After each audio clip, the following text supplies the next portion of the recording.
अस्सलाम वालेकुम प्यारे बच्चों। फोर्स और प्रेशर की लेसन को आगे बढ़ाते हुए हम आज टाइप्स ऑफ फोर्सेस के बारे में आपको जानकारी प्रोवाइड कर रहे हैं। प्यारे बच्चों, हमारे पास दो तरह के फोर्सेस हैं। अगर हम फोर्सेस को ब्रॉडली क्लासिफाई करेंगे, we have two types of forces, contact forces and non contact forces. तो पहले जानकारी लेते हैं कॉन्टैक्ट फोर्सेस की। Contact forces that require a touch or contact to be applied are known as contact forces. For example, muscular force, frictional force, etc. प्यारे बच्चों, contact forces वो forces होते हैं जिनको अप्लाई करने के लिए हमें चीज़ों को contact या टच करना ज़रूरी होता है। इसको समझाने के लिए चंद एग्जाम्पल्स कोट करते हैं। क्या हम एक टेबल पर रखी हुई बुक को टच या कांटेक्ट करने के बगैर उठा सकते हैं? क्या हम एक बकेट ऑफ वाटर जो होता है इसको बगैर टच किए लिफ्ट कर सकते हैं? आमतौर पर देखा जाता है कि किसी चीज़ को फोर्स अप्लाई करने के लिए ज़रूरी है कि हम इस ऑब्जेक्ट के कांटेक्ट में रहें। ये कांटेक्ट किसी रस्सी या किसी स्टिक के मदद से भी किया जा सकता है। ये एक्शंस करने के लिए फोर्स कहाँ से आता है?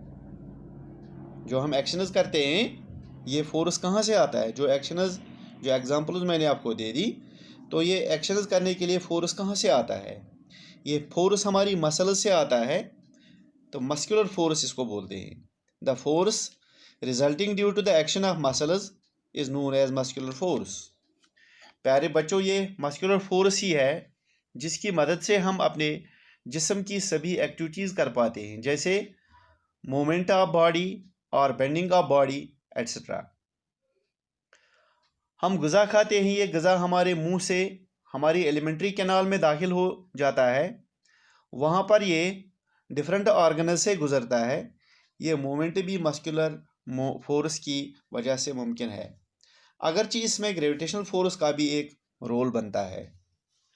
हम सांस लेते हैं, हमारे लंग्स एक्सपेंड हो जाते हैं और रिलैक्स हो जाते हैं, ये भी मस्कुलर फोर्स से मुमकिन है। एनिमल्स भी मस्कुलर फोर्स का इस्तेमाल करके फिजिकल एक्टिविटीज़ करते हैं। हम डिफरेंट एनिमल्स जैसे बुलॉक्स, हॉर्सेस, डोंकीज़ और कैमल्स को काम में लाते हैं। वो भी हमारा काम करने के लिए मस्कुलर फोर्स का इस्तेमाल करते हैं। मस्कुलर फोर्स को तभी हम काम में ला सकते हैं जब हम चीज़ों के कांटेक्ट में हों। इसलिए मस्कुलर फोर्स को हम कांटेक्ट फोर्स कह सकते हैं। प्यारे बच्चों, कांटेक्ट फोर्स में हमें अब एक और तरह का फोर्स पढ़ना है, वो है फ्रिक्शनल फोर्स। फ्रिक्शनल फोर्स क्या होता है? चलिए आपको इसके बारे में जानकारी देते हैं। पहले हम इसकी डेफिनेशन लिखते हैं या इसको डिफाइन करते हैं। The frictional force is the force exerted by a surface as an object moves across it or makes an effort to move across it। जब कोई ऑब्जेक्ट किसी सरफेस से चलती है तो वो सरफेस इस चीज़ की मोशन के अगेंस्ट एक फोर्स अप्लाई करती है। इस फोर्स को हम फोर्स ऑफ फ्रिक्शन कहते हैं। जब किसी ग्राउंड में कोई बॉल चलती है तो वो धीरे धीरे रुक जाती है। जब हम एक बाइसिकल को पैडल देना बंद करते हैं तो वो धीरे धीरे रुक जाता है। इसी तरह आपने किश्ती को देखा होगा, जब किश्ती को हम चलाना बंद करते हैं तो वो आहिस्ता आहिस्ता रुक जाती है। तो ये चीज़ें, जैसे कि ग्राउंड में से जो बॉल धीरे धीरे रुक जाती है, बाइसिकल का पैडल बंद करने से जो बाइसिकल है वो धीरे धीरे रुक जाता है। इसी तरह किश्ती को जब वो चप्पू से मारना हम बंद करते हैं तो वो धीरे धीरे रुक जाता है। कौन सा फोर्स है जो इन चीज़ों को रोकने पर मजबूर करता है?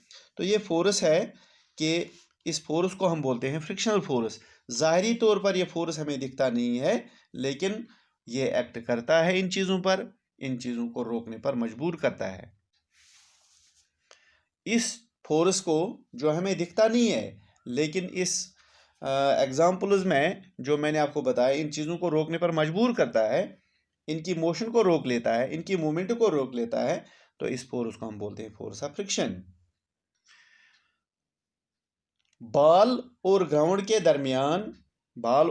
की सरफेस के दरमियान फ्रिक्शन होती है। इसी तरह बोट की सरफेस और वाटर की सरफेस के बीच में फ्रिक्शन होती है। इसी तरह साइकिल के व्हील्स के बीच में और जो रोड होता है इसके बीच में फ्रिक्शन होती है। फ्रिक्शन का फोर्स जो होता है वो हमेशा जो भी चीज़ मोशन करती है, जो भी चीज़ मूवमेंट करती है, उस मोशन के अगेंस्ट काम करता है, अपोजिट डायरेक्शन में काम करता है। आपको मालूम होगा कि फ्रिक्शनल फोर्स तभी एक्ट कर पाता है जब ऑब्जेक्ट और सरफेस कांटेक्ट में हो, यानी जब बाइसिकल किसी रोड पर चलती है तभी फ्रिक्शनल फोर्स काम करता है। इसी तरह जब बोट पानी के ऊपर हो, पानी की सरफेस के साथ कनेक्टेड हो, तो तभी वो फ्रिक्शनल फोर्स एक्ट करता है। यानी कांटेक्ट में हूँ दोनों चीज़ें, तभी फोर्स ऑफ फ्रिक्शन एक्ट करता है। इसलिए हम कह सकते हैं कि फोर्स ऑफ फ्रिक्शन जो है ये कांटेक्ट फोर्स है। तो प्यारे बच्चों, हमने कांटेक्ट फोर्स में पढ़ लिया दो फोर्सेस को, यानी हमने मस्कुलर फोर्स पढ़ लिया, हमने पढ़ लिया फोर्स ऑफ फ्रिक्शन। तो अगले टॉपिक में हम पढ़ने जा रहे हैं नॉन कांटेक्ट फोर्स और उसके डिफरेंट टाइप्स। आज के टॉपिक में इतना ही। Thank you for watching this video.